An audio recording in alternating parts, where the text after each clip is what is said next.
Assalamualaikum warahmatullahi wabarakatuh.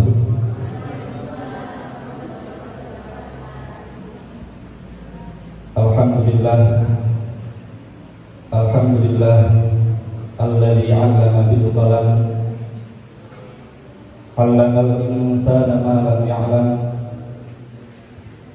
Allahumma shalli wa sallim ala sayyidina Muhammadin Rasulil A'zam wa ala alihi wa ashabihi masabihil dzulal. Qala Allah Ta'ala fi kitabihil karim, a'udzu billahi minasy syaithanir rajim. Bismillahirrahmanirrahim. Laqad kana lakum fi Rasulillahi uswatun hasanatun liman kana yarjullaha wal yawmal akhir wa dzakarallaha katsiran. Wa in qala Isa ibn Maryam ya bani Israila inni rasulullahi ilaikum musaddiqan lima bayna yadayya minat tawrah wa mubashiran bi rasulin min ba'di ismuhu Ahmad. Falamma ja'ahum bil bayyinat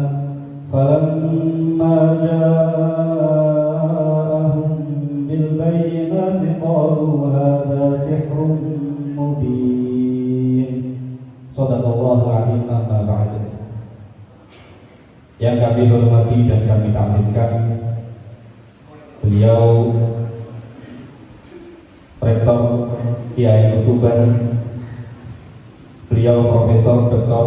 Syamsul Huda, Magister Filsafat Islam selaku Rektor IAIN Tuban ini. Juga beliau Bapak Supriyanto MPD, Wakil Rektor 1 Bidang Akademik. Tak lupa kepada Ibu Nur Hani Tias Agustin MPD, juga kepada Bapak Jamal Lovir, Sarjana Sosial Islam, Master of Arts.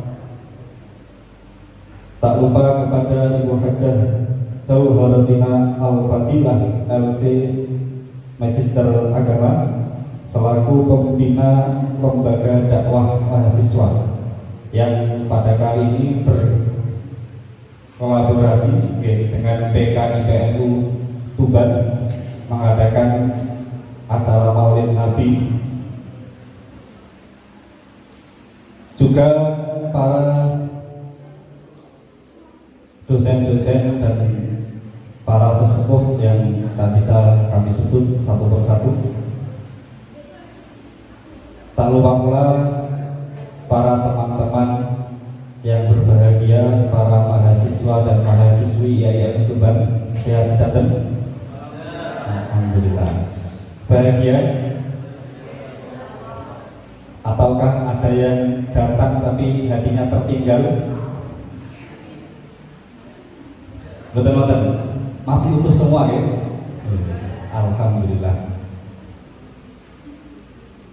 Pada pagi hari ini marilah kita ucapkan pertama kali puja dan puji syukur kehadirat Allah Subhanahu wa Ta'ala yang telah menjadikan kita berada di garis perjuangan, berjuang dari sisi mempelajari dan mendalami serta menteladani apa yang dilakukan oleh Rasulullah SAW. Salawat serta salam semoga tercurahkan kepada baginda agung Nabi Muhammad SAW dengan ucapan kita Allahumma sholli ala sayyidina Muhammad. Semoga dengan rasa cinta, salawat, salam dan tunduk kita kepada Nabi beliau, kepada beliau kita mendapatkan syafaat beliau kelak di akhirat nanti. Amin ya rabbal alamin.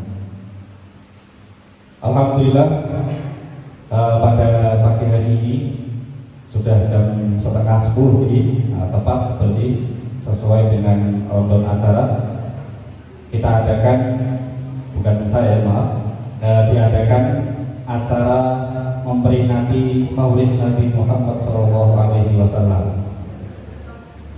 Untuk pertama, saya ingin biar artinya kita ada semacam ngobrol, jadi biar lebih santai. Nanti juga akan saya beri beberapa pertanyaan sebagai pemicu semangat biar kalian lebih semangat lagi akan belajar dan mendalami ilmu agama maupun ilmu yang lain. Pertama, yang perlu kami ingatkan dulu, sebenarnya gelar saya MAG, nah ini jiplak karena ada tulisan biasanya sering di pamflet atau di daftar guru Madrasah Aliyah Pondok Ibu Tuban. Tapi sebenarnya ini sedikit revisi ya kan, bahwa saya disaran itu memang lulus S1, S2-nya juga sudah, hanya saja S2-nya belum resmi di pemerintahan kita. Jadi insya Allah tahun depan baru resmi. Jadi gelar MAG ini belum resmi sebenarnya. Jadi baru sarjana agama Islam, lebih tepatnya mahatali saya adalah jurusan usul fikih wa usulihi, fikih dan usul fikih. Jadi sebenarnya sekali lagi tanpa mengurangi rasa bangga gua terhadap Mahat Ali yang telah membesarkan gua, tapi karena belum resmi jadi MAG ini sebenarnya adalah awal berfungsi. Tapi doakan awal semoga lembaga pendidikan di Indonesia kita semakin maju, semakin tahu, semakin maju. Amin Allahumma amin. Untuk selanjutnya kami ingin bertanya dulu. Ini adalah acara apa yang tadi? Maulid Nabi. Maulid Nabi itu artinya adalah waktu kelahiran Nabi. Maulid itu dari kata isim zaman, Maulidur Rasul, berarti waktu kelahiran Rasulullah SAW.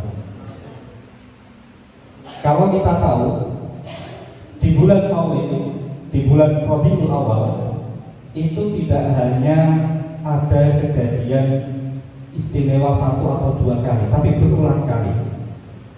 Di antaranya Rasulullah itu tidak hanya lahir di bulan Rabiul Awal, tapi Rasulullah juga hijrah sampai ke Madinah itu juga bulan Rabiul Awal.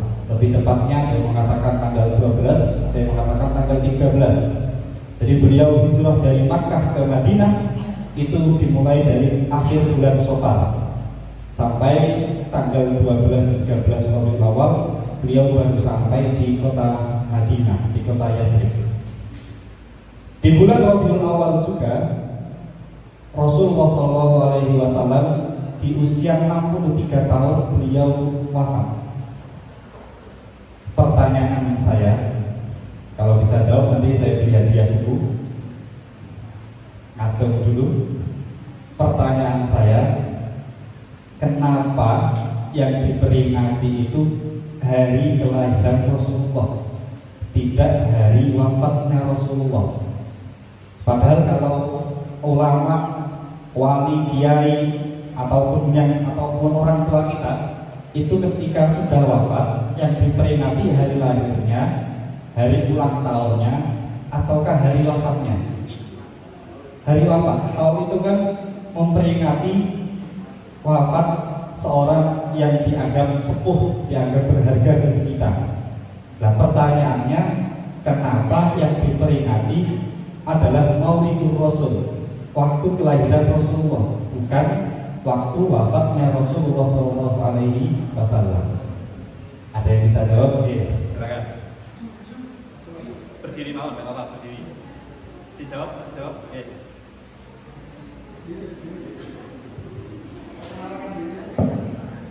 Jawab dulu kita apa? Iya, pakai mic.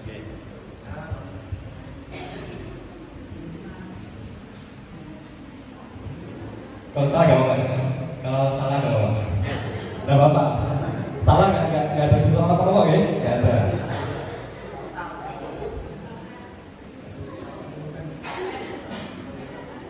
Assalamualaikum warahmatullahi wabarakatuh. Perkenalkan, nama saya Faris Abdullah. Saya dari Prodi HKI dan saya sekarang tinggal di Rengel, Dusun Gading, Desa Pambuetan.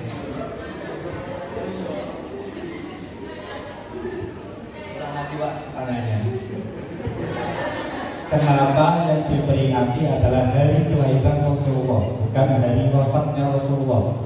Padahal di bulan yang sama Rasulullah lahir dan Rasulullah wafat. Karena di saat kelahiran Rasulullah, Abu Lahab di kelahiran Rasulullah itu sangatlah senang melihat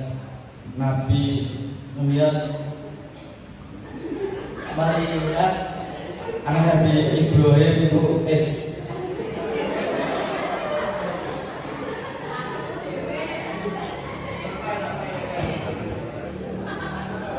Amal konstruksi, selesaikan.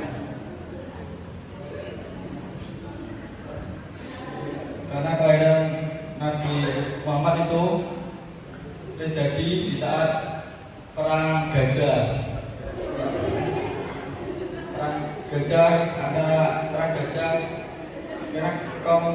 Karena kelompok gajah itu ingin menghancurkan kota Mekah.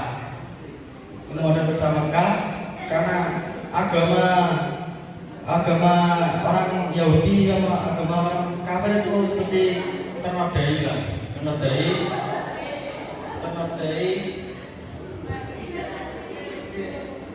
dan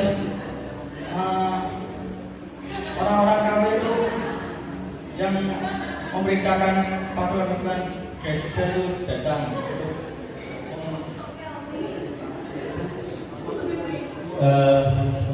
itu sejarah waktu kelahiran Rasulullah. ya. Bukan kenapa Rasulullah diperingati hari lahirnya.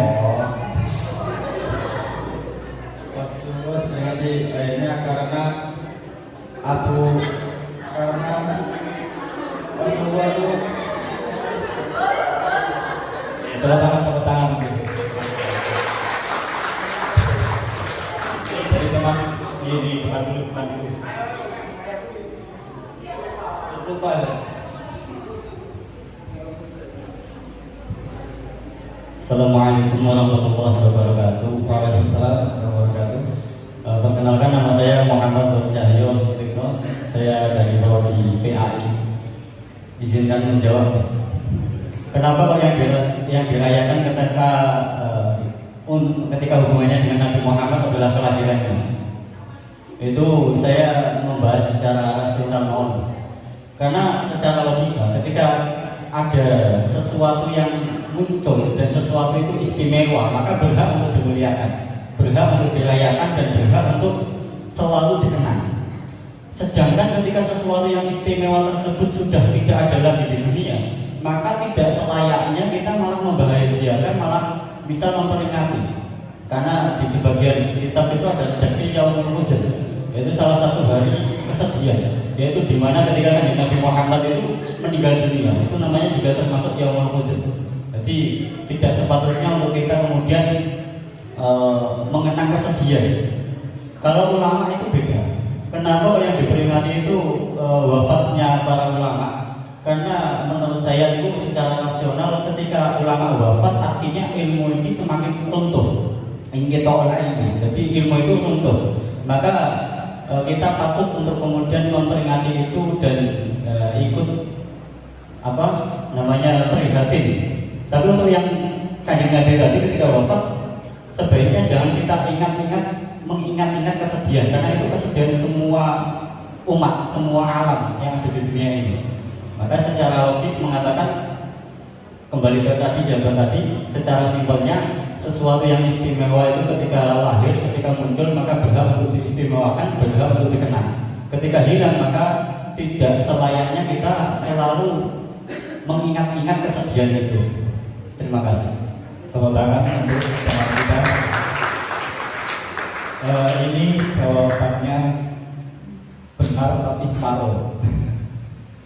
Ini dia dengar.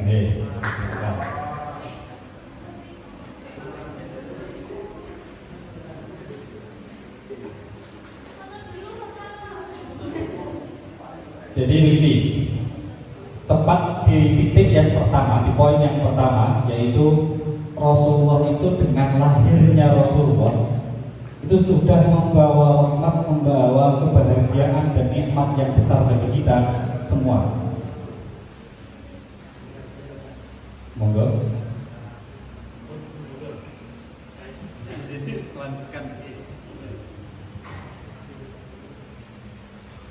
Sedangkan di poin yang kedua ini ada sedikit kesalahan.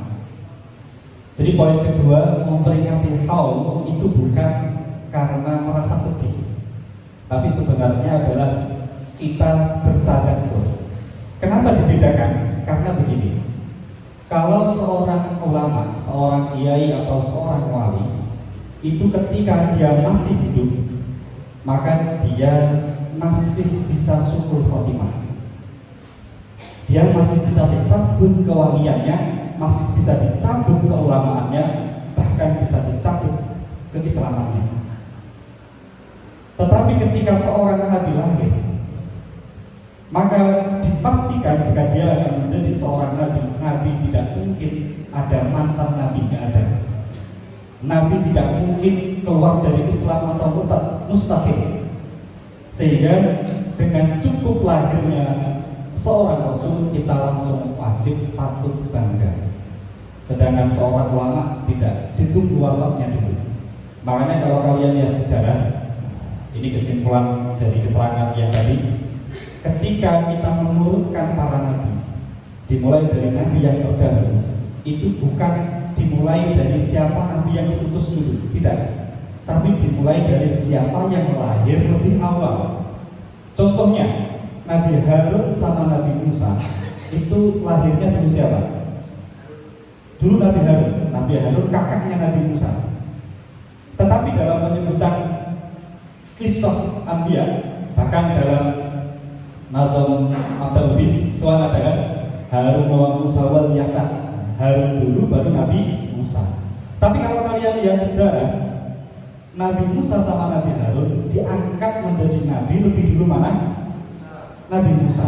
Bahkan Nabi Harun itu diangkat menjadi nabi, di antara sebabnya adalah karena permohonan proposal dari Nabi Musa. Itu kalau kita melihat sejarah ulama. Tapi kalau kita meruntutkan, itu dari Anbiya.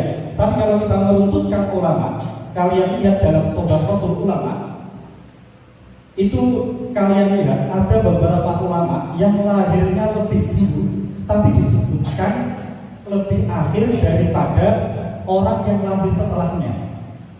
Alasannya karena wafatnya dia akhir. Sehingga dalam penyebutan Tabaqatul Ulama itu pasti ulama yang lebih akhir wafatnya itu akan diletakkan setelah ulama yang lebih dulu wafatnya, meskipun lahirnya lebih akhir. Begitu kira-kira. Jadi alasannya yang kedua adalah karena ulama itu semasa beliau masih hidup belum ada jaminan surga, belum ada jaminan bahwa dia masih akan selalu jadi ulama, masih menjadi seorang wali, ataupun masih menjadi seorang yang mukmin. Tepuk tangan untuk saudara kita tadi. Itu tentang Maulidul Rasul. Baru tadi cerita tentang Abu Lahab. Siapa namanya tadi yang pertama tadi? Haris. Tadi cerita tentang Abu Lahab. Abu Lahab itu bukan alasan kita memperingati hari lahirnya, kenapa tidak wafatnya. Tapi di antara alasan kenapa kita perlu memperingati hari lahirnya Rasulullah. Itu di antara ulama menjelaskan alasannya, karena di antara alasannya adalah Abu Lahab itu setelah mati, setelah meninggal dunia, meninggal dunianya itu saat waktu perang Badar melawan Rasulullah SAW. Dia ketika setelah meninggal, terus kemudian di zaman tabi'in itu ada namanya sahabat Urwah. Sahabat Urwah ini bermimpi bertemu Abu Lahab. Abu Lahab ditanya, keadaannya bagaimana sekarang? Kok iso koyo ini? Cara bahasa yang karena disiksa banget pedihnya. Dijawab sama Abu Lahab, ya seperti ini, kecuali hari Senin. Kalau hari Senin saya dibebaskan, dapat keringanan di antara roti Suwaibah, sebab saya memerdekakan Suwaibah Aslamiyah di waktu hari lahirnya Kanjeng Nabi. Karena Suwaibah itu yang mendampingi Sayyidah Aminah saat lahiran. Terus kemudian saat melahirkan Kanjeng Nabi pada waktu itu abah beliau sudah wafat. Akhirnya Suwaibah memberi kabar kepada pemiliknya yaitu Abu Lahab. Tradisi orang Arab itu kalau diberi kabar bahagia maka akan diberi sesuatu yang istimewa, langsung diberi sesuatu yang ada di situ. Nah, ini tradisi orang Arab yang juga menjadi tradisi Islam. Cuman zaman sekarang jarang dilakukan. Jadi kalau ada orang memberi kabar bahagia, dia akan diberi sesuatu yang ada di situ. Karena yang ada di situ yang paling berharga adalah diri Suwaibah sendiri. Akhirnya Suwaibah Aslamiyah dimerdekakan seketika. Jadi memerdekakan itu karena Abu Lahab, bukan karena mengira bahwa dia akan jadi Rasul, tidak. Tapi karena bangga keponakan beliau, cucu dari ayah beliau lahir. Padahal Sayyid Abdullah itu adalah adalah putra kesayangan abahnya. Tapi sayangnya wafat muda. Itu diantara dalil seorang Abu Lahab yang mati dalam keadaan kafir, mukhalladan, di neraka selama-lamanya saja, dia ternyata masih dapat keringanan azab. Apalagi kita sebagai seorang mukmin yang setiap hari membaca sholawat kepada Kanjeng Nabi, setiap hari mencoba meneladani Rasulullah. Bagaimana jika di dalam hati kita ada rasa cinta dengan kelahiran Kanjeng Nabi, tidak hanya tiap hari Senin, tidak hanya setiap bulan Rabiul Awal, tapi setiap hari kita bangga terhadap Rasulullah SAW. Apalagi memperingati Maulid atas nama bahagia atas kelahiran Rasulullah. Abu Lahab yang kafir saja itu bisa dapat keringanan azab, apalagi kita yang wafat dalam keadaan Islam. Amin Allahumma amin. Sekarang pertanyaan yang kedua, apakah orang kafir itu orang Islam? Abu Lahab itu kan mati dalam keadaan ghairu mu'min, tidak beriman kepada Allah. Dalam akidah umat Islam, ada orang yang wafat dalam keadaan tidak beriman, maka amaluhum kasarobin, amalnya itu sia-sia, pahala kebaikan itu gak ada. Sekarang kenapa Abu Lahab yang wafat dalam keadaan tidak beriman, kenapa dia bisa mendapatkan keringanan azab dari Allah Subhanahu wa Ta'ala? Kenapa dikecualikan? Ada yang bisa jawab? Silakan angkat tangan. Oke. Mohon mic-nya.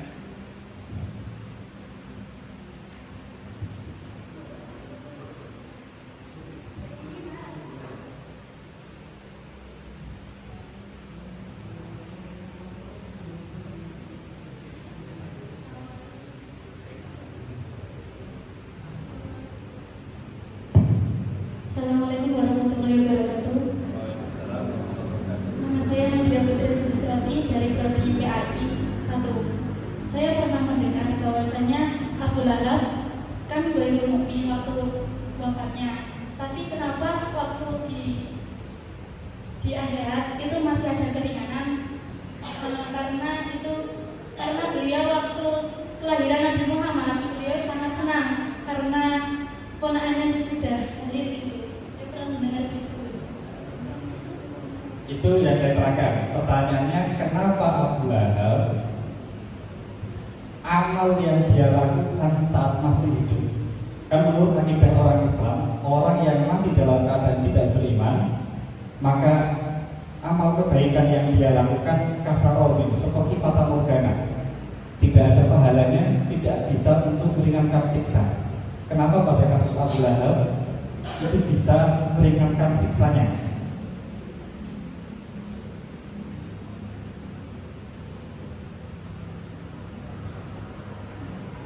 Tidak apa-apa. Oke.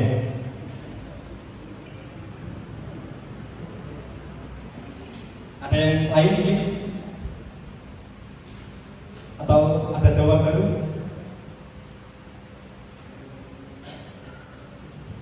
Tepuk tangan untuk ini salah satu murid lo di MA ambil foto dulu, oke. Jadi begini, alasannya adalah karena murni anugerah dari Allah Subhanahu wa Ta'ala. Jadi itu namanya tidak sesuai kaidah umum. Kalau kalian ketahui dalam usul fikih, ini di antaranya ada usul fikih nggak di sini? Betul. Kalau dalam ilmu usul fikih ini biasanya bisa dijadikan sebagai metode kalian memahami sebuah kisah. Dalam kaidah usul fikih, karena kebetulan saya disarankan ngajar usul fikih. Jadi saya jadi dosen usul fikih itu mulai tahun 2018. Pada waktu itu mungkin saya adalah dosen termuda se-Indonesia pada waktu itu. Jadi di usia 21 tahun saya jadi dosen usul fikih di Ma'had Khalifatul Jamil PP Nahdlatul Ulama Syariah di Sarang.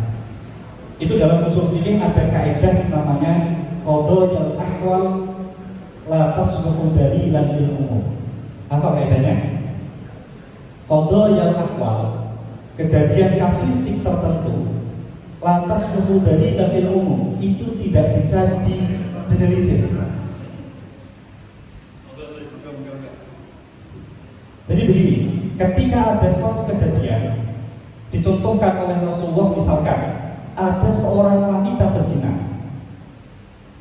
sudah sering kali zina, tapi diampuni dosanya oleh Allah Subhanahu wa Ta'ala sebab anjing. Pernah dengar kisahnya kan?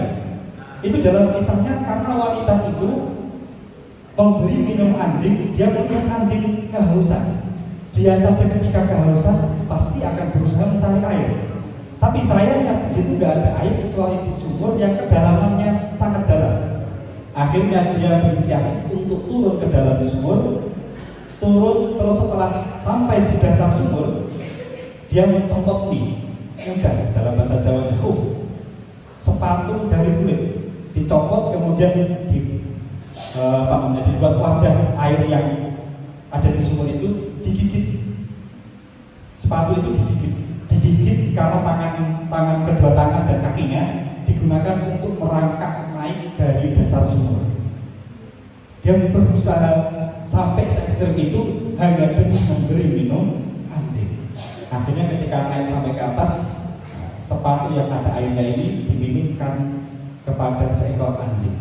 Dari kisah itu ternyata dalam lengkapnya wanita itu akhirnya dapat rahmat dari Allah, dibukakan pintu taubat, kemudian mati dalam keadaan husnul khotimah. Terus sampai sebagai orang yang mendengar kisah itu menyimpulkan, wah, kalau gitu saya akan memelihara anjing. Kalau ini memberi minum satu ekor anjing saja bisa diampuni dosa zina selama bertahun-tahun, berarti kalau saya memelihara anjing, kalau anjing satu, anjing tujuh, berarti dosa saya setiap hari akan diampuni oleh Allah Subhanahu wa Ta'ala. Atau kok anjing? Nah, anjing kan sudi madzhab kita hukumnya najis. Kalau gitu kita pelihara kucing. Ayo kita pelihara kucing yang ini adalah lebur dosa. Kita berarti bebas melakukan dosa. Karena pasti akan diampuni oleh Allah sebab memberi minum, gak hanya minum, diberi minum, diberi makan, diberi perawatan yang lain, diberi obat. Berarti akan diampuni terus dosanya Allah Subhanahu wa Ta'ala. Apakah demikian? Tidak. Belum tentu. Jawabannya apa tadi? Belum tentu. Karena qadha'ul ahwal la tasruhu dalilan lil umum. Kejadian kasus tertentu tidak bisa dijadikan dalil bahwa kasus-kasus yang lain itu hukumnya sama. Begitu. Itu tentang Abu Lahab. Tentang tanggal Rabiul Awal ini, saya ingin menjelaskan beberapa kisah. Di antaranya adalah kisah kelahiran Kanjeng Nabi. Kanjeng Nabi lahir itu di kota Makkah atau Madinah? Makkah. Orang di Madinah saat kelahiran Rasulullah itu belum dapat kabar apa-apa sama sekali. Tapi pada satu malam tanggal 12 itu, ada seorang anak kecil usia 7 tahun itu mendengar seorang pendeta Yahudi tengah malam itu mengumumkan, bengok-bengok Jawa-Jawa ini, bengok-bengok mengucapkan al-lailata qattala najm Ahmad. Al-lailata qattala najm Ahmad. Wah, malam ini muncul bintang Ahmad. Bintang Ahmad itu bintang penanda kelahiran Nabi akhir zaman. Itu sudah mengucapkan nama Ahmad, pendeta Yahudi di kota Madinah. Karena di Madinah itu kan ada 4 kabilah yang paling besar. Di situ ada kabilah Aus dan Khazraj yang akhirnya menjadi sahabat Ansor. Ada kabilah Bani Nadir dan Quraidah yang kedua-duanya ini adalah Yahudi. Nah, dari 2 kabilah ini juga banyak ulama-ulama Yahudinya. Jadi pada waktu tengah malam bulan Rabiul Awal, ada anak kecil berusia 7 tahun mendengar seorang pendeta Yahudi mengucapkan apa tadi? Al-lailata qattala najm Ahmad. Jadi muncul di Ahmad, berarti Nabi akhir zaman lahir malam ini. Tapi di mana nggak ada yang tahu. Selang 40 tahun kemudian di Madinah terdengar ada orang di Makkah mengaku menjadi seorang nabi. Ciri-cirinya begini. Ciri-cirinya plek sama persis seperti yang diceritakan oleh Bani Quraidah dan Bani Nadir. Mereka orang Yahudi, mereka punya kitab Taurat, mereka sering membaca, jadi kalau tradisi orang Madinah itu kalau tukaran di hutan antar suku, itu mereka mengatakan gini, entah wae, saiki aku kalah, tapi besok kalau Nabi akhir zaman muncul, kami pasti akan mengalahkan kalian. Itu ucapan kabilah Bani Nadir atau Bani Quraidah ketika berhadapan dengan suku Aus dan Khazraj. Tapi ketika Kanjeng Nabi diutus, justru Bani Nadir dan Bani Quraidah kebanyakan mereka adalah orang yang tidak mau beriman. Ada yang beriman tapi justru menjadi munafik. Di antaranya adalah pimpinan Ra'isul Munafikin Abdullah bin Ubay bin Salul. Tapi orang yang tidak ahli kitab, yang hanya mendengar cerita-cerita dari orang Yahudi, karena apa yang diceritakan oleh orang Yahudi persis sifat-sifatnya ada pada Rasulullah, akhirnya mereka mayoritas beriman kepada Nabi Muhammad. Di antara yang beriman itu adalah orang yang ahli syair, seorang penyair dari kota Madinah yang dulu di usia 7 tahun mendengar ada seorang pendeta Yahudi mengumumkan malam hari ini bintang Ahmad muncul. Itu ada dalam kitab hadis. Ternyata ahli syair Rasulullah ini itu usianya dengan Rasulullah, wafatnya dengan Rasulullah, tapi usianya adalah lebih tua 7 tahun. Jadi usianya lebih tua 7 tahun daripada Rasulullah. Dulu dia mendengar berita itu juga di usia 7 tahun. Makanya kadang ada istilah, kalau kalian melihat tanggal 25 Desember itu kan biasanya di atas pohon Natal ada bintang. Itu sebenarnya beberapa nabi itu ada yang lahirnya itu ditandai dengan munculnya bintang khusus. Di antaranya adalah Nabi Muhammad. Kalau Nabi Isa saya nggak tahu pastinya, tapi menurut sejarah Kristen begitu. Tapi sebenarnya 25 Desember itu tidak munculnya bintang Isa, tidak.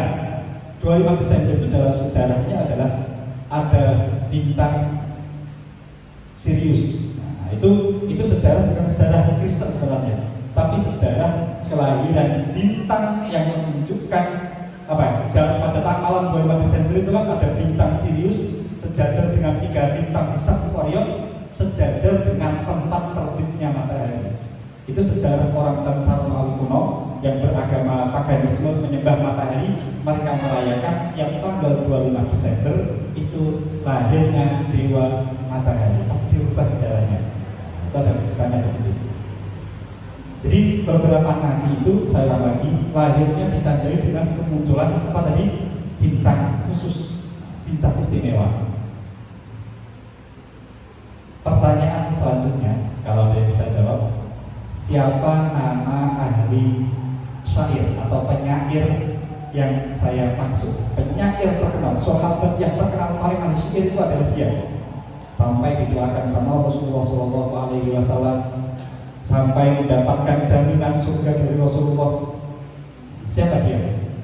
Usianya terpaut 7 tahun. Ahli syair siapa? Silakan mengajar. Ada yang bisa jawab?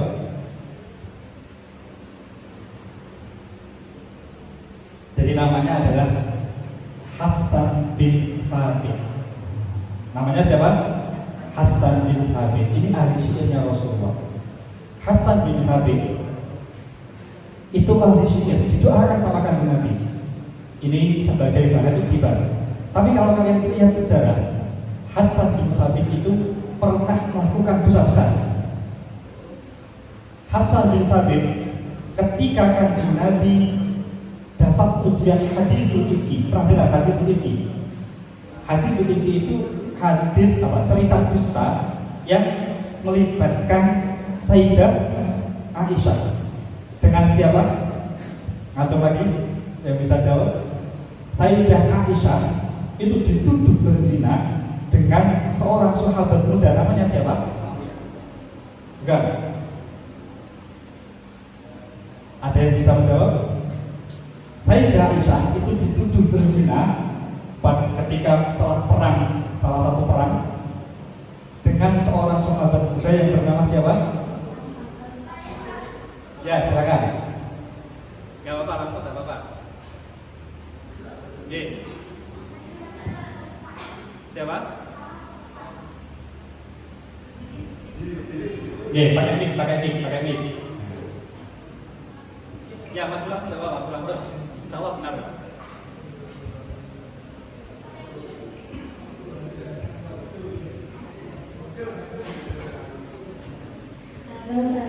Kalau nggak salah namanya Sofwan. Tepat 100. Oke, tepuk tangan. Dituduh berzina dengan sahabat Sofwan bin Mu'attal. Itu kan kabar fatal. Kalau sampai nuduh seorang ini berzina, nuduh bunyai berzina, fatal apa tidak? Fatal. Misalkan sampai menuduh istrinya Kiai Hasyim Asy'ari berzina, itu kan fatal banget. Ini yang dituduh tidak istri ulama, tapi istri Rasulullah Shallallahu Alaihi Wasallam. Itu diantara, silakan coba, maju ke depan. Jadi diantara yang menuduh zina itu adalah sahabat yang bernama Hasan bin Thabit. Bahkan ini menjadi bahan iktibar bahwa kalian itu hidup di dunia ini menghadapi realita problematika di masyarakat itu harus bisa meneladani kisah Rasulullah SAW. Ini kan tema kita sekarang ya kan, jejak cinta sang Rasul. Hasan bin Thabit di dunia ini itu tidak hanya antara hitam dan putih. Ini harus diteman. Di dunia ini tidak hanya antara hitam dan putih, tapi kadang ada abu-abu. Kadang hitam itu juga bisa berubah menjadi warna yang lain. Hasan bin Thabit itu seorang ahli syair, sampai dapat jaminan surga sama Kanjeng Nabi, tapi juga pernah melakukan dosa besar, menuduh Sayyidah Aisyah berzina, hingga akhirnya dicampur sama Rasulullah 80 kali. Tapi setelah dicampur, apakah Rasulullah terus dendam dengan Hasan bin Thabit? Tidak. Hasan bin Thabit masih setia menemani Rasulullah. Makanya kebaikan seorang jangan terus kita lupakan hanya satu keburukan yang membuat kita marah dan membuat kita melupakan kebaikan-kebaikan di masa lalu. Jangan sampai. Ini siapa tadi? Sahabat Hasan bin Thabit. Kalian nggak boleh untuk Hasan bin Thabit perokok. karena dalam Al-Qur'annya walahum adzabun azim. Enggak boleh karena sudah diampuni oleh Allah Subhanahu wa taala. Di antara yang perlu yang perlu saya sampaikan lagi adalah ini salah satu kisah betapa kadang kita menghadapi dalam pertemanan, kadang ada teman kalian yang ternyata baik, tapi di lain hari ternyata dia adalah orang yang menjatuhkan kalian. Jangan kau sampai menyimpulkan sejak detik ini kita putus. Gak bisa seperti itu, gak bisa. Itu bukan akhlak Rasulullah SAW. Makanya dalam kisah yang masih tentang hadits Rifki, sahabat Abu Bakar itu kan betapa sayangnya terhadap Sayyidah Aisyah. Ketika mendengar bahwa Sayyidah Aisyah itu sebenarnya tidak berzina, karena turun langsung ayat yang menjelaskan kesucian Sayyidah Aisyah lewat surat An-Nur, itu sahabat Abu Bakar langsung bersumpah, demi Allah, sejak saat ini juga ponakanku, beliau punya keponakan yang beliau rumah kawin cilik di rumah dibiayai, dikasih duit, dikasih mawon. Tiba-tiba pas Sayyidah Aisyah ada kabar serok, ada kabar zina, derek ponakan di rumah Abu Bakar ini melok apa? Nuduh Sayyidah Aisyah berzina. Akhirnya sejak saat itu Abu Bakar langsung sumpah, demi Allah, sekarang mulai detik ini saya tidak akan lagi memberi nafkah, memberi bantuan apapun kepada keponakan saya. Kok wani-wani ini di rumah yang mau nayah ini, lah kok malah nuduh dewi zina, padahal gak Allah begini. Akhirnya di Quran turun ayat seperti itu, sampai Allah sedikit murka pada ayat itu. Tapi kemudian langsung turun ayat Quran yang lain. Wala ya'tali ulul fadli minkum was-sa'ati ayyutu. Wala ya'tali, jangan sampai kalian sumpah kalian itu sudah diberi oleh Allah keutamaan. Hai Abu Bakar, kamu itu sudah diberi keutamaan, sudah diberi keluasan rezeki sama saya. Jangan sampai kamu bersumpah atas nama saya untuk tidak memberi kelebihan rezeki kepada orang lain, meskipun orang lain itu pernah bersalah padamu. Kenapa? Ala tuhibbuna ayyaghfirallahu lakum. Bukankah kalian termasuk Abu Bakar, awal pengen tak cintai, awal pengen tak ngepro dosane to. Nek awal pengen tak ngepro dosane, falyafu wal yasfahu. Nek awal pengen gampang tak ngepro, yo awal kudu gampang ngepro. Kalau kalian banyak dosanya, maka cara termudah di antara cara termudah untuk diampuni dosa-dosanya adalah kalian harus punya hati yang lapang dada. Karena ketika kalian mudah memaafkan, maka dosa kalian insya Allah juga mudah dimaafkan oleh Allah. Abu Bakar, sahabat Abu Bakar ketika mendengar ayat itu, wala ya'tali ulul fadli, langsung mengucapkan, ya Allah, saya suka jika saya sangat-sangat bahagia jika dosa-dosa saya itu diampuni jenengan. Maka sejak detik ini pula saya cabut sumpah saya tadi. Sejak detik ini pula saya akan tetap memberi kepada keponakan saya. Ini namanya adalah melanggar sumpah. Melanggar sumpah dalam hukumnya mustahab, hukumnya sunnah, kalau demi sesuatu yang lebih bermaslahat. Kalau kita langgar sumpah itu, maka yang wajib cuma kafaratul yamin. Kafaratul yamin itu apa? Bisa memerdekakan budak. Ini budak itu harganya bisa ratusan juta, ya kan? Bisa juga dengan puasa 3 hari, atau tidak harus berturut-turut, atau dengan memberi makan 6 mud sampai sodakoh atas nama kafaroh 6 mud. 6 mud kali 3, 6 ons kali 3 diberikan kepada orang miskin. Itu sebagai kafaroh penebusan dosa kita melanggar sumpah. Tapi sebenarnya nggak dosa kalau demi sesuatu yang bermaslahat. Jadi ini tentang hati yang lapang dada. Makanya saya masih ingat Mbah Mun itu dulu di sana setiap ngaji, setiap lihat Mbah Mun mau itu, Mbah Mun pasti mengutamakan satu, persatuan. Mbah Mun itu sering serius. Kanjeng Nabi, Mbah Mun itu rada duka kalau saat takbiran kalau saya takbiran dulu. Jadi apa? Allahu Akbar itu ada lafaz ini dulu kok.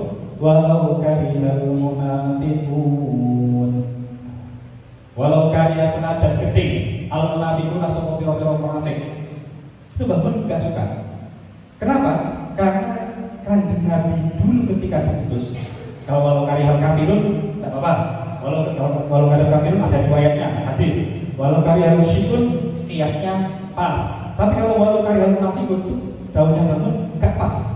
Mergo Kanjeng Nabi itu ketika menjadi seorang nabi, Kanjeng Nabi itu tahu nggak ada orang munafik? Tahu nggak? Tahu nggak ada misalkan Abdullah bin Ubay itu munafik? Tahu apa tidak? Tahu. Tapi Kanjeng Nabi tetap mengutamakan persatuan. Abdullah bin Ubay, munafikin yang lain masih dirangkul sama Kanjeng Nabi. Bahkan dalam sejarah ini Mbah Mun mengungkapkan sesuatu yang mungkin jarang disadari oleh orang-orang. Dalam sejarah perang itu kalau diikuti hanya orang Islam, sejarah Kanjeng Nabi biasanya kalah. Biasanya gampang pecar kacir. Contoh perang Uhud. Perang Uhud itu ada nggak orang munafik yang ikut? Nggak ada. Karena pada waktu perang Uhud orang munafik sudah sangat minder, gak melu. Tapi saat perang Badar orang munafik banyak yang ikut. Ada yang ikut. Tapi akhirnya menang. Beberapa perang banyak yang menang. Sampai daunnya Mbah Mun harus nonton. Perang kau digoyong munafik itu ya, ternyata gampang menang. Makanya dalam sebuah hadis ada hadis ini. Innallaha la yu'ayyidu hadzal din birrajulil fajir. Allah itu sungguh, innallaha sungguhnya Allah la yu'ayyidu hadzal din. Allah itu menguatkan agama Islam ini birrajulil fajir, terkadang dengan laki-laki yang bacot, laki-laki yang zalim. Ada seorang yang zalim, tapi terkadang dia berjasa dalam Islam. Itu nggak usah dipungkiri. Ini tentang realita kehidupan kita. Makanya dalam kehidupan kita jangan cuma hanya tahu fikih halal, tapi kita nggak tahu implementasinya. Kita nggak tahu cara Kanjeng Nabi dakwahnya. Apalagi kalian yang jurusan dakwah ya. Nah ini kan lembaganya juga lembaga dakwah. Itu harus tahu tata cara dakwah yang dilakukan Rasulullah SAW. Nah makanya kemarin saya tanya kemarin ketika diaturi untuk mengisi di sini. Nah, ini berarti mahasiswa yang ada di depan saya. Berarti cara saya mengisi di depan akan saya bedakan karena kadang kalau saya mengisi misalkan seperti di depan masyarakat umum tentu berbeda, butuh lebih banyak guyonane, ya kan? Sampai juga harus bisa seperti itu. Tapi kalau di depan mahasiswi atau di masyarakat perkotaan, alhamdulillah Tuban ini juga termasuk kota ya kan? Di masyarakat perkotaan itu kalian harus lebih serius, karena di tetangga kita itu yang paling dijadikan sasaran adalah orang-orang dari kalangan akademis dan dari kalangan orang-orang perkotaan, karena mereka suka yang serius. Maka di sini saya dengan gaya yang agak-agak serius ya, tapi insya Allah mudah untuk dicerna. Saya lanjutkan. Ini Allahumma sholli ala sayyidina Muhammad. Ini tentang Kanjeng Nabi menyikapi orang-orang munafik. Jadi ada kisah tersendiri tentang tadi. Ada kita tidak hanya tahu halal dan haram. Kalian kalau dakwah itu kalau ada sesuatu keharaman itu terus jangan langsung keblacut. Kue itu ngelakoni haram sehingga di dosa ini tercemari. Macam-macam omongannya. Kan ini ada cerita juga dari Mbah Baimun itu seorang ulama yang mengharamkan riba. Ulama yang mengharamkan riba, termasuk ulama yang mengharamkan riba. Tapi beliau sering dawuh.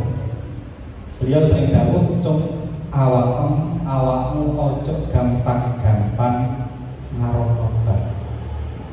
Ojo ojo nemen-nemen haram mobah. Itu saya ketika kecil, saya berpikir keras, kenapa sih? Nek haram ya haram, kok haram kok ojo nemen-nemen? Berarti orang sing haram tapi gak nemen. Haram gak nemen ku piye? Ya. Oh, chattingan tuh haram tapi buat teman gue susah itu ya. Haram tapi kok ojo diharam teman-teman. Ini maksudnya berikut. Itu PR saya selama bertahun-tahun. Dan alhamdulillah, makanya saya menulis buku ini, buku menyikap tadi surat Yusuf ini diantara kenapa penyebab saya menulis ini adalah saya dapat cerita dari orang tua saya tentang pemahaman Quran.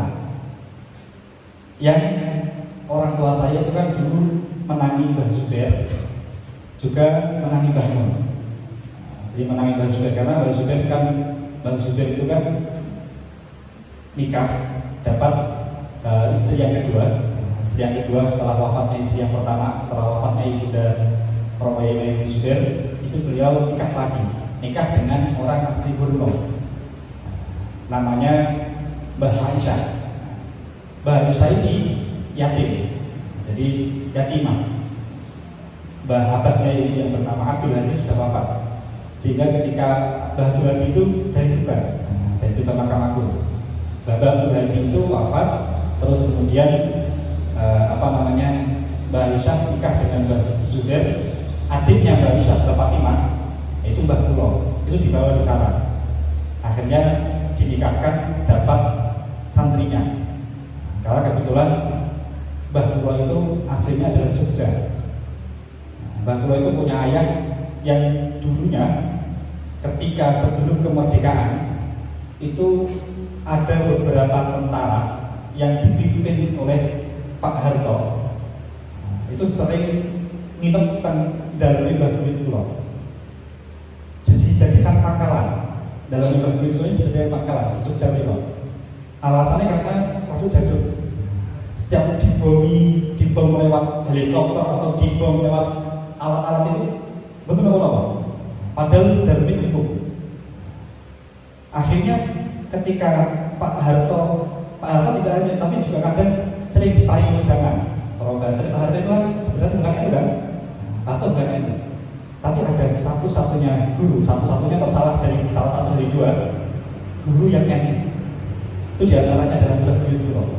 Jadi ketika Pak Harto akhirnya jadi presiden, itu yang kan pindah ke Jakarta, akhirnya kota dari Jogja pindah ke Jakarta.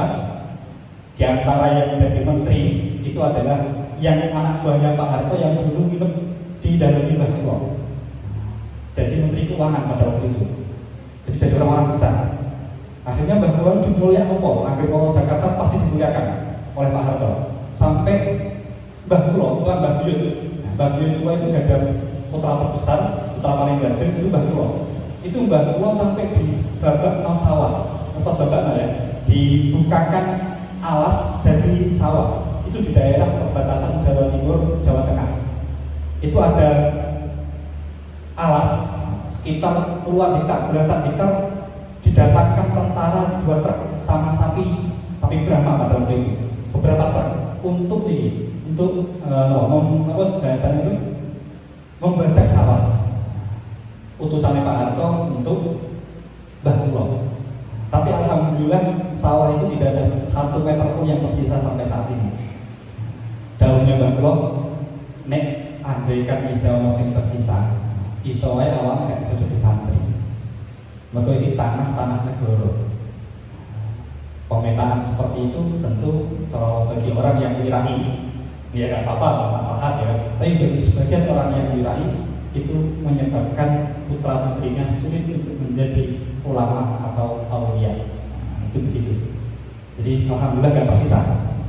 Tapi orang tua kalau gak ada tanah tertentu, tapi bukan dari warisan, beli. Jadi tanah yang dulu milik ayahnya, milik Mbah Mahfud itu dibeli sebagian hektarnya. Jadi tidak ada warisan, tidak ada yang tersisa sedikit pun. Itu Jadi dari situ juga kita jangan cuma bergaul dengan, kalau kita sama-sama orang ini kita baik, tapi kalau dengan orang dari organisasi lain kita acuh tak acuh, jangan. Mbah Mun mengajarkan yang namanya persatuan. Mbah Mun itu partainya P3, tapi semua orang-orang kiai lain yang tidak partai P3 pasti punya tantangan tersendiri dengan Mbah Mun karena persatuan beliau.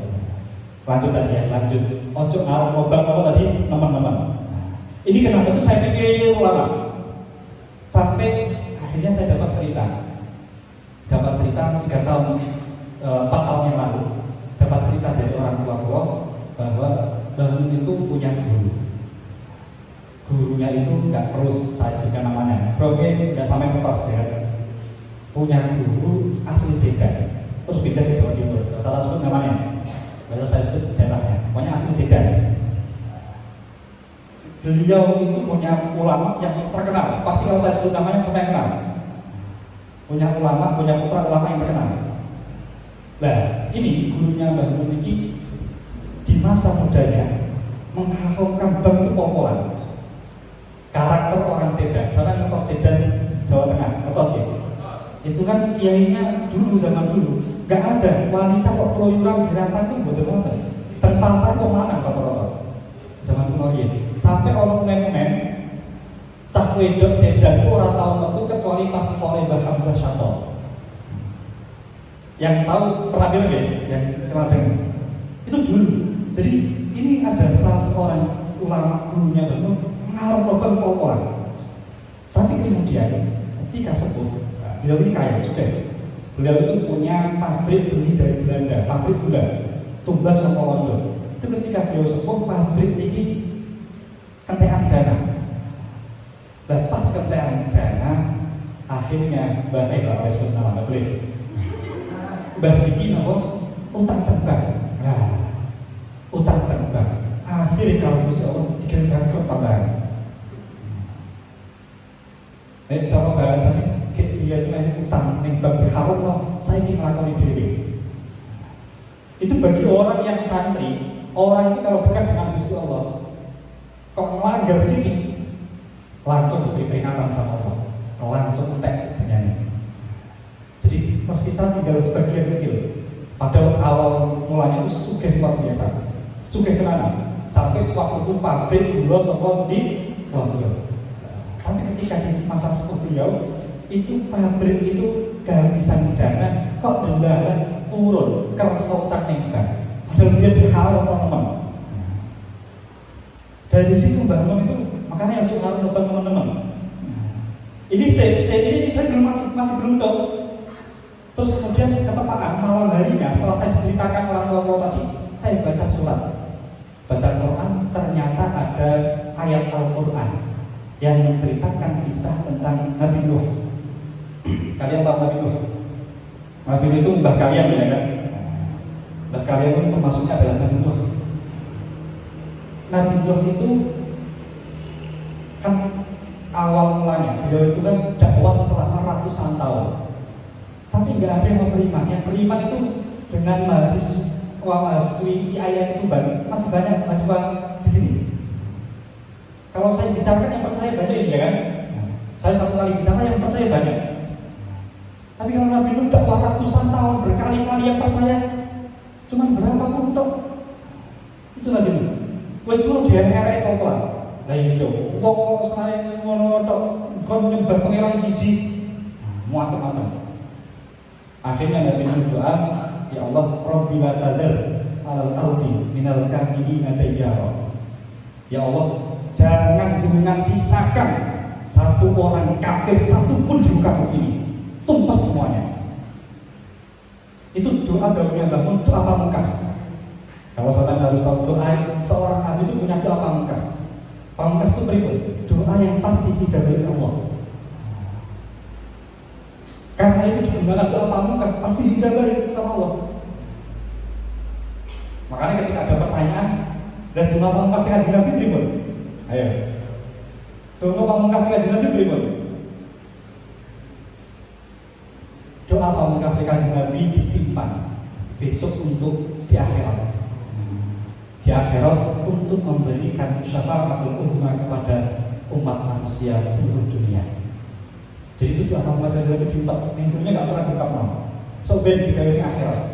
Itulah betapa cintanya Rasulullah kepada umat beliau. Sallallahu Nabi Muhammad.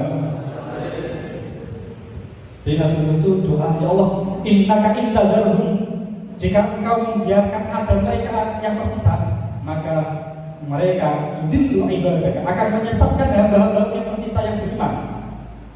Wa lam yalidu illa fajirun kafar, dan mereka juga akan melahirkan generasi yang pasti juga akan kafir lagi.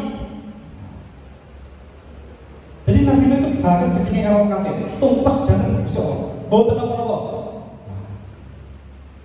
Ternyata dalam kisah yang ada, Nabi Nuh itu ternyata tidak semua putranya beriman. Ada satu putranya yang kafir, bernama siapa? Kan'an.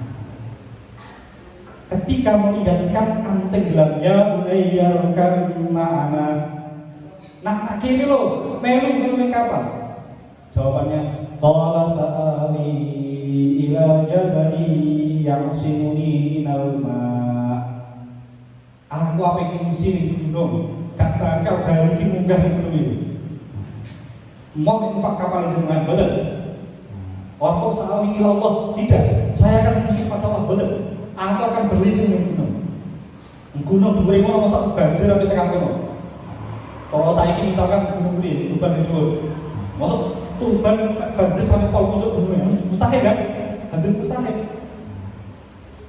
Akhirnya ketika sampai ke gunung, ternyata bayi itu tidak terus sampai menenggelamkan seluruh permukaan bumi pada waktu itu. Ada yang mengatakan seluruh daerah tersebut, ada yang mengatakan seluruh permukaan bumi. Akhirnya ketika Nabi Nuh melihat putranya, beliau berdoa kepada Allah, memohon dengan sangat kepada Allah, Rabbi innabni min ahli. Ya Allah, anak kula niki di keluarga kula Gusti. Anak kula niki tenggelam, mati dalam keadaan kafir. Kula niki enak. Paham ya perasaan seorang ayah pada anak? Anak itu seakan-akan ya, bapak kan mesti saya, kan betul? Wa inna wa'dakal haq, tapi kula ngertos janjine jenengan iki pasti terjadi kok kula mendoro. Tapi wa anta ahkamul hakimin. Ini makna yang kalau dalam ilmu tafsir itu sulit. Jenengan itu zat yang paling bijaksana. Bijaksana itu maksudnya pripun? Apa yang memakan an? Nek ngelakukan an kafir berarti Allah melanggar janjinya sendiri. Padahal Gusti Allah sudah mengijabahi doa Nabi Nuh akan menumpas semua orang yang tidak beriman pada waktu itu, binasakan seakar-akarnya. Terus apakah Gusti Allah akan melanggar janjinya sendiri? Karena Nabi Nuh berdoa kepada Gusti Allah agar meminta janjinya tidak direalisasikan. Tetap direalisasikan. Makanya Nabi itu bahasanya pintar, menarik. Mau Nabi ya, Nabi masih cerdas. Wa inna wa'dakal haq, kula ngertos janji jenengan itu bener, tapi jenengan zat yang bijaksana. Bijaksana maknanya pripun? Anak kula paring hidayah, beri kesempatan untuk hidup, beri kesempatan dia untuk beriman dan selamatkan dia dari banjir. Lo, sik. Nabi Nuh itu lagi ini kok awak saat ini anak tenggelam. Padahal yang tenggelam hanya anaknya, tapi banyak orang yang tidak beriman yang lain yang juga ikut tenggelam. Kenapa kamu mengkhususkan anakmu? Dulu kamu sangat marah, berdoa kepada Allah agar semua orang yang tidak beriman ditumpas. Tapi anak harus ditumpas kok jalur dikai kesempatan taubat. Kenapa gak menyisakan juga? Piane itu hamba saya, anak itu hambaku. Sing ditakno ya aku, wong liya ya hambaku, sing ditakno ya aku. Dari Gusti Allah. Lah kalau karep wong mau binasakno, aku gak bisa sakit. Kenapa kamu gak memberi kesempatan untuk bertobat? Podo kan? Makanya dalamnya Allah, innahu amalun ghairu shalih. Itu hasil perbuatan yang tidak saleh. Salah bahasa Gusti Allah. Innahu amalun ghairu shalih. Makanya dari sini artinya itu, ngeten. Pada waktu itu langsung keluar bayangnya. Oh ya Allah, ini ilmu yang sebenarnya hikmah. Hikmah itu kadang datang secara tiba-tiba. Hikmah dhalatul mukmin. Hikmah itu seperti barang kaya yang hilang, tiba-tiba kadang kalian ingat di sini. Tiba-tiba kadang ketemu. Betul lah. Jadi pas setelah dapat cerita itu saya ada pemahaman, oh iya, piye gak piye. Wong itu ojo nemen-nemen gedhe karo wong. Ojo nemen-nemen gedhe karo wong meskipun wong maksiat. Karena bisa jadi kebencian terhadap misalkan kalian punya teman, ada teman satu angkatan, konangan nyolong, akhirnya sampai gede. Terus sebetulnya cek ini ya kan. Sampai jadi kenapa gede teman-teman? Oh itu dosa kok, senang ini.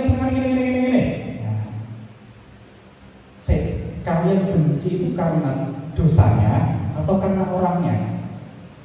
Karena bisa jadi kalian benci itu bukan karena dosanya saja, tapi juga karena orangnya. Bedanya apa? Coba andaikan dosa itu dilakukan oleh keluarga kalian atau bahkan dilakukan oleh kalian sendiri, bisa jadi kalian cari-cari alasan untuk kebenaran. Tapi kenapa ketika dosa itu dilakukan oleh orang lain, kalian langsung memvonis salah? Dari situ ojo ngarono dan teman-teman sudah ono maksiat sampai ngarono wajib maksiat ya kan, ono wong zina wajib sampai tingkat.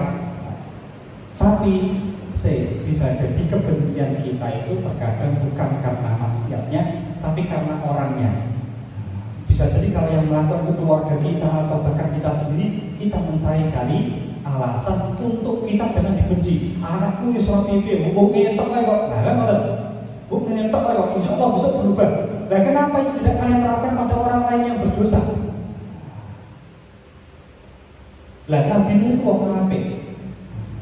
Wong apik itu cara bahasane dawuhnya ulama hasanatul abrar sayyi'atul muqarrabin. Ketika orang yang istimewa itu melakukan sedikit kesalahan, itu mudah diberi peringatan oleh Allah.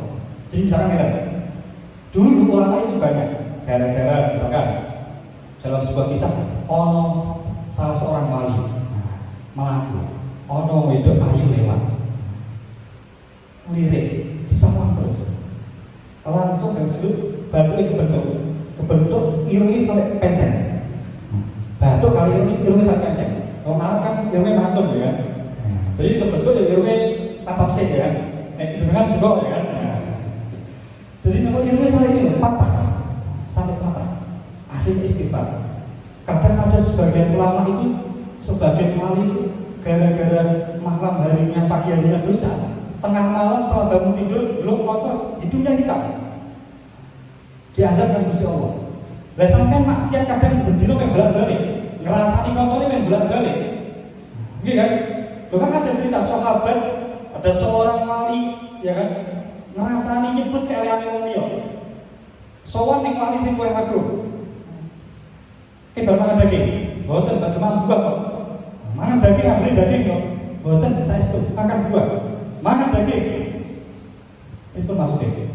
Awal lak bar mangan daging kancamu. Dipikir, oh iya dalam Quran ayyuhibbu ayyakulalah ma'afihi maitan fakarihtumu. Kalian menyebut kejelekan orang lain itu sama dengan makan daging teman kalian. Jadi ketok langsung ketok. Itu mergowong apik. Ya kita kadang mesti dosa ping bolak-balik, tapi orang tahu diberi peringatan oleh Allah. Akhirnya tambah dosa kok tambah sukses. Itu karena kalian bukan orang penting di mata Allah. Kalau kalian orang yang dekat dan dianggap penting sama Allah, maka dosa sedikit saja, bahkan tidak harus dosa, kesalahan sedikit saja meskipun tidak dosa, itu langsung diberi peringatan oleh Allah. Bisa dikatakan, mana hasanatul abrar sayyi'atul muqarrabin. Bagi kita itu biasa, sama kan ada gede terkenal kan? Tapi bagi seorang Nabi Nuh itu nggak boleh, langsung diberi peringatan sama Allah. Makanya dalam surat Yusuf ini saya ceritakan namanya. Nabi Yusuf itu pernah hanya gara-gara mengucapkan dalam Quran wa qala lil ladzina jaminhum madkhulni inda rabbik. Nabi Yusuf itu di penjara, sudah bertahun-tahun di penjara. Padahal beliau nggak salah.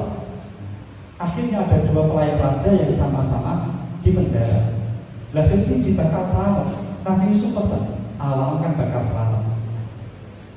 Engko nek ning ngarepe raja kandakno ning penjara iki ana wong sing dipenjara tanpa sebab. Dia tidak bersalah tapi dipenjara. Nah, itu siapa? Nabi Yusuf. Lah delalah fa'ansa syaitan dzikra rabbih.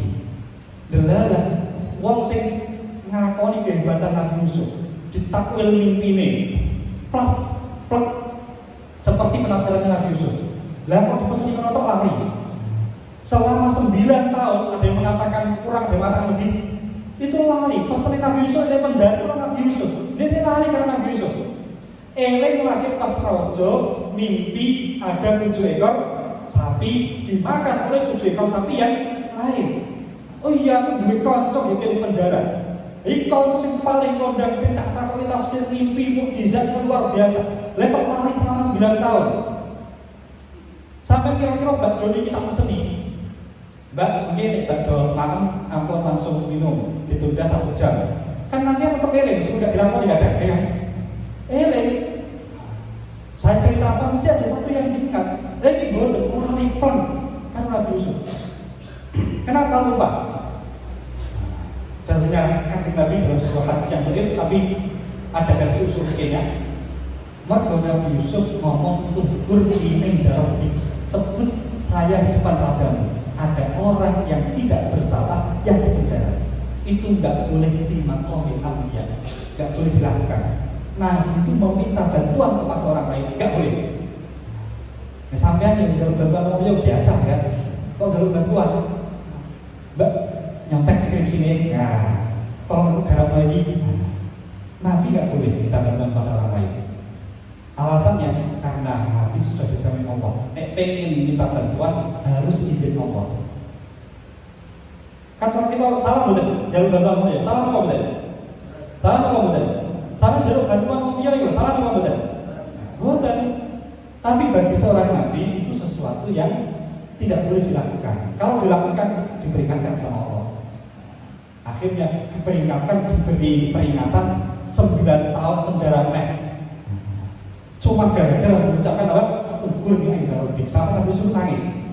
Ya Allah, ditakuti malaikat Jibril. Kayak mau kan penjara. Awal ulta, bukankah kamu mengucapkan uzkurni inda rabbik? Akhirnya Nabi Yusuf, dah pripun. Kamu awas penjara, insya Allah kurang betul. Insya Allah maafkan. Tapi diberi hukuman. Nah, sahabat Nabi Yusuf tidak apa-apa. Hukuman bertahun-tahun penjara tidak masalah. Yang penting Allah memaafkan. Cuma gara-gara ucapan uzkurni inda rabbik. Makanya kadang kalau kita lihat ada banyak cerita orang-orang soleh itu ketika melakukan sedikit kesalahan maka peringatan hukuman yang diterima itu lebih daripada orang biasa. Di antaranya tadi terus Nabi Nuh alaihissalam, Nabi Yusuf, hampir semua nabi pasti mengalami. Dari situ saya lagi kalian dalam dakwah besok ketika sudah di masyarakat atau mungkin kalian ada yang juga menjadi seorang dosen menghadapi para mahasiswa yang beda latar belakangnya, kadang ada yang membuat kita marah. Jangan-jangan kalian marah itu karena dia bukan siapa-siapa kalian. Kalau misalkan dia adalah keponakan kalian tidak sampai semarah itu sesuatu yang salah. Jadi kita harus bisa adil dalam bersikap. Karena kalau tidak adil itu sebuah kekurangan.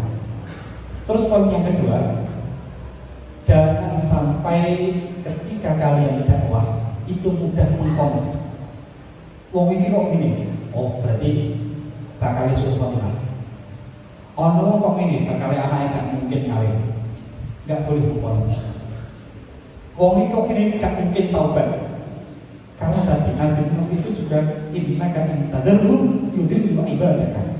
Nabi Nuh itu napa? Mengvonis nek wong kafir timbang kafir, timbang urip malah justru nyesatno. Kalau Gusti Allah yo belum tentu asline iki apa to?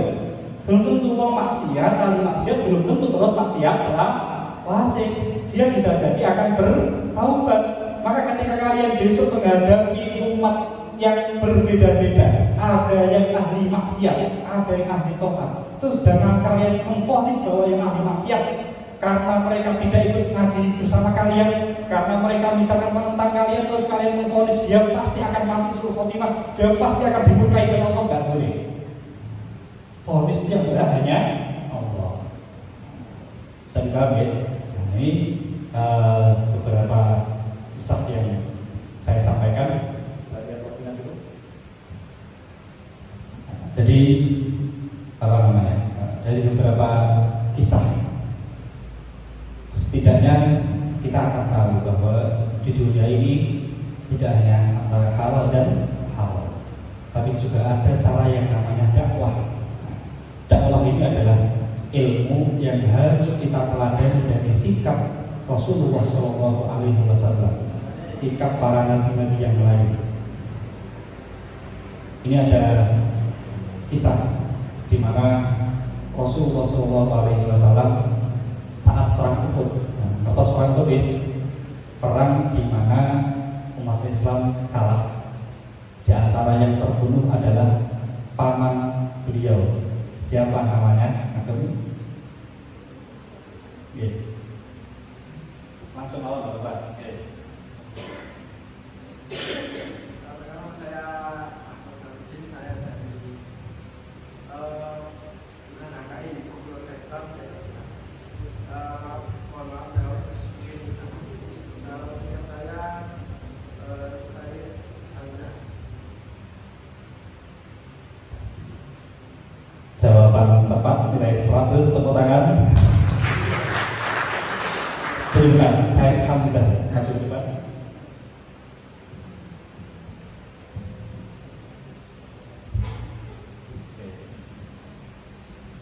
Sayyidina Hamzah bin Abdul Muthalib itu paman Rasulullah yang usianya seusia dengan Kanjeng Nabi. Beliau juga satu saudara persusuan dengan Kanjeng Nabi. Sayyidina Hamzah itu sebelum wafat, malam harinya sebelum perang itu Sayyidina Hamzah mabuk. Sayyidina Hamzah mabuk sampai dengan tercengang. Kok sakit sahabat kok mabuk? Karena pada waktu itu Islam masih awal. Mabuk itu boleh kalau malam hari. Wala taqrabus sholata wa antum sukara. Jangan kalian mendekati sholat terus dalam keadaan mabuk sampai sholat mabuk. Berarti pemahamannya mafhum khalafah nama usul fikihnya ya. Berarti kalau tidak dalam keadaan dekat dengan sholat boleh mabuk dong. Kalau setelah isya jam 8 mabuk kan besok subuh sudah sadar. Berarti boleh. Itu di awal Islam. Dulu Islam itu membolehkan khamr. Tapi kemudian dinasih, dirubah menjadi boleh tapi ada syaratnya. Jangan mendekati waktu sholat. Dan sampai mabuk jam 5 sore, maghrib bisa mabuk ya, haram. Tapi kalau jam malam setelah sholat isya, tidak masalah. Subuh bisa sadar. Tapi itu di awal-awal Islam. Kemudian dinasih, diharamkan secara mutlak. Nah, pada waktu perang Uhud, mabuk itu masih halal namanya. Saya tidak Hamzah mabuk. Akhirnya ketika besok harinya Sayyidina Hamzah wafat dalam kondisi syahid. Terus nanti mabuk dosa, boten gak dosa belas dosa ya, oke haram. Lah pada waktu perang Uhud, Rasulullah SAW, saudara Nabi Muhammad, Rasulullah itu sampai wajah, bahasanya gigi beliau itu putus copot karena dapat pukulan, dapat macam-macam, dapat tembakan dan seterusnya, tembakan panah dan seterusnya. Terus kemudian beliau juga berdarah, di pelipisnya itu berdarah, ditadoni sama Kanjeng Nabi darah itu. Setelah ditadoni diusapkan ke dada beliau, ditadoni kemarin diusapkan ke dada beliau. Darah seorang nabi berdarah, bagian pelipisnya diusapi, gigi beliau sampai copot. Itu perang Uhud. Sampai ada kabar Kanjeng Nabi itu wafat. Karena Kanjeng Nabi dalam posisi itu pernah muhma alaih. Sampai yang di pondok pesantren pernah ya muhma alaih. Muhma alaih jangan sampai mengalami ayanan. Kanjeng Nabi itu ayanan. Alhamdulillah.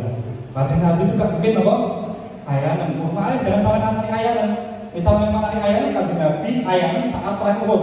Nah, Muhammad itu pingsan. Impak itu pingsan. Ayan itu bahasa Arabnya apa bahasanya? Masruh. Nah, kalau masruh itu ayanan. Penyakit epilepsi. Terus apa sejauh itu jadi gangguan otak itu. Itu masruh atau majnun. Jadi kalau maghnun ma'aleh itu artinya adalah apa? Pingsan. Kanjeng Nabi sampai pingsan.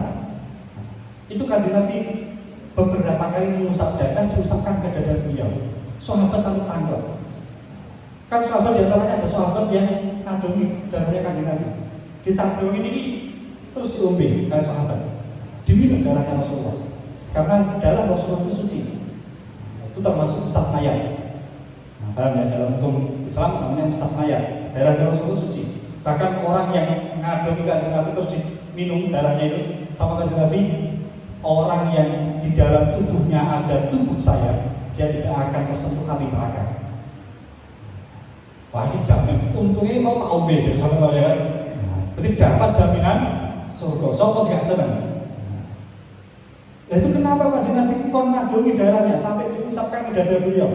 Alasannya untuk Kanjeng Nabi, kalian tidak mendengar sesuatu yang saya dengar. Mereka awalnya gak perlu apa-apa. Aku perlu malaikat gunung, malakul jabal, malaikat yang ada di gunung itu sudah berkata, andaikan ada darah Kanjeng Nabi netes ke bumi, akan saya tumpahkan, akan saya musnahkan seluruh umat yang membuat Rasulullah kesakitan. Kanjeng Nabi sakit. Akhirnya sahabat, loh Kanjeng Nabi, buat apa kita ini sampai kalah? Buat apa tetes ke, biar kita menang. Ya kan? Tetes ke mau Kanjeng Nabi ini perlu cepat-cepat terus kata ya kan? Kanjeng Nabi, saya itu diutus oleh Allah tidak sebagai seorang yang melanggar, tidak sebagai orang yang mendoakan celaka kepada orang lain. Saya diutus oleh Allah sebagai pembawa rahmat. Betapa gentle, betapa lapang dadanya Rasulullah. Andaikan darah ini netes, malaikat langsung turunkan alam. Karena dalam cerita ada Nabi Yahya bin Zakaria. Nabi Yahya itu kan termasuk minal anbiya asyhada, termasuk nabi yang wafat dalam keadaan syahid, dibunuh oleh orang yang tidak beriman. Itu darah beliau bercucuran ke tanah. Langsung malaikat murka, ditumpes orang yang pernah menyakiti Nabi Yahya bin Zakaria. Nabi Muhammad tidak mau kejadian itu berulang, ditandongi darah itu. Makanya kalian kan betul. Ono wong nanti misalkan pempet nggak sampean ya. Ono wong nanti ngeleng-ngeleng sampean. Tiba orang itu jatuh, sama disuruh kapok lah rasanya ya kan. Saya balas dendam. Kipian awak yang dulu, saya ingin bisa tak identitas. Itu berarti kita masih belum berjiwa seperti Rasulullah Sallallahu Alaihi Wasallam. Begitu kira-kira kisah yang perlu kita pelajari dari kehidupan para nabi, terutama Nabi Muhammad Sallallahu Alaihi Wasallam, nabi-nabi yang lain, para ulama, para aulia, bahkan orang-orang di sekitar kita. Kita bisa mengambil ibadah dari mereka. Tapi tentu kita mau meniru Kanjeng Nabi, niru total hampir mustahil. Bukan hampir, pasti mustahil. Tapi setidaknya kita punya kesadaran bahwa kita, apa yang kita lakukan ini ada sesuatu yang lebih mulia, yaitu apa yang telah dilakukan oleh Rasulullah SAW. Demikian yang bisa kami sampaikan. Ini nggak ada tanya jawab kan, karena ini mungkin di lain kesempatan, tapi ya nggak tahu kita akan bertemu lagi atau tidak. Tapi yang jelas saya baru pertama kali ini menghadapi forum yang di depan para mahasiswa yang labelnya tidak dari seperti di Sarang. Kalau di Sarang itu kan ada kuliah S1-nya, tapi namanya Mahat Ali. Mahat Ali itu strata 1, ada yang strata 2. Yang strata 1 itu di Sarang hampir ada 3 yang resmi, 3 atau 4 yang resmi. Ada yang jurusan fikih, usul fikih dan lain-lain. Nah, kalau saya menghadapi Mahat santri, bahasanya di mereka kan, 5 santri sudah sejak 2018. Nah, alhamdulillah sekarang itu sudah berapa tahun? 7 tahun. 7 tahun lebih. Dulu anak-anak pulau yang di sarang itu juga sudah di mahasiswa awal dini sudah sampai 2-3 kali. Jadi kalau pengalaman di depan, insya Allah kalau cuma di depan kalian tidak akan membuat saya gentar, ya. Tapi ini jadi pengalaman pertama kita, pengalaman pertama pulau terutama di depan para mahasiswa-mahasiswi wabil khusus dari IAIN Tuban. Terima kasih, mohon maaf kalau ada yang kurang karena terlalu lama betul, betul. Atau ada yang mengantuk betul ya, insya Allah. Jadi kalau ada kekurangan atau justru ada kelebihan, kelebihan waktu itu juga sebuah kekurangan. Saya mohon maaf yang sebesar-besarnya. Ihdinas shiratal mustaqim. Allahumma waffiq ila aqwamit thoriq. Wassalamualaikum warahmatullahi wabarakatuh.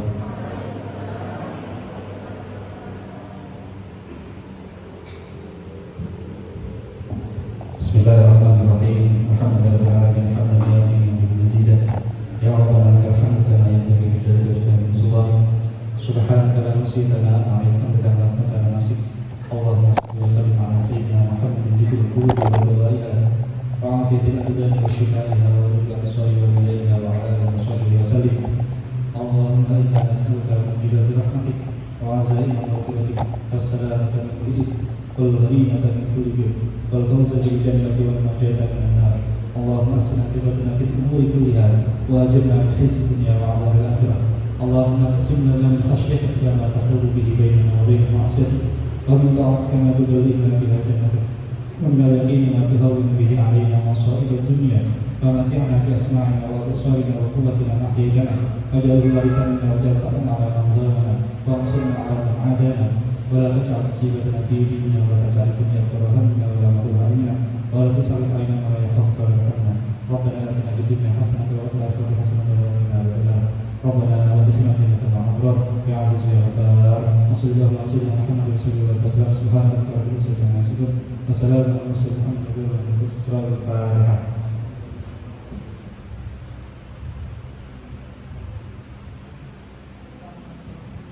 Sebelumnya saya beri ini karena bonus ada beberapa yang muda-mudi kita di YAINU. Rasulullah itu pernah suatu ketika didatangi seorang pemuda. Ini ada dalam kitab hadis. Idzan li fis-zina. Saya dulu masih ingat saat ngaji kitab Ihya pada oleh Said Abdul Rahim. Idzan li fis-zina. Ya Rasulullah, ruang izin bagi zina. Ruang izin bagi zina. Zina itu seperti di depan para sahabat sepuh-sepuh. Langsung sahabat marah. Lagu ini dicoba. Jangan dicoba. Dikasih Nabi Pak izin zina. Kasih Nabi tahan. Ini. Kasih Nabi tidak langsung udah. Ini dakwahnya kasih Nabi. Terus kemudian kasih Nabi itu kan agama Islam itu kan agama yang dipondasikan dengan dua hal. Satu, keilmuan. Yang kedua adalah tata krama. Tata kramanya kanjeng Nabi sudah dapat. Sekarang kanjeng Nabi mencoba mendekati dari sisi keilmuan. Ilmu, kalau izin bagi zina, jangan izin. Jangan izin dan zina, ya kan? Piye ya kan? Karena nikah kan penting. Sampai soal kiai bagi nikah. Sampai soal kiai kalau mungkin dulu bagi yang mau gede misalkan. Kan alhamdulillah jadi. Dari kalau izin mungkin dulu bagi mengadakan pesta miras. Nanti tapi boleh disiapkan ini. Terus nanti lagi dijelaskan. Kowe gelem nek ibu di zina kalau dia.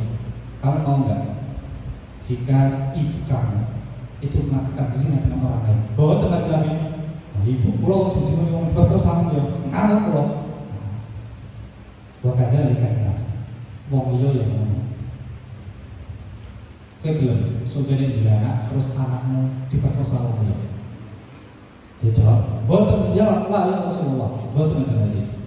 Wakadha likan nas. Manusia yang lain orang lain juga sama, ya akan mau.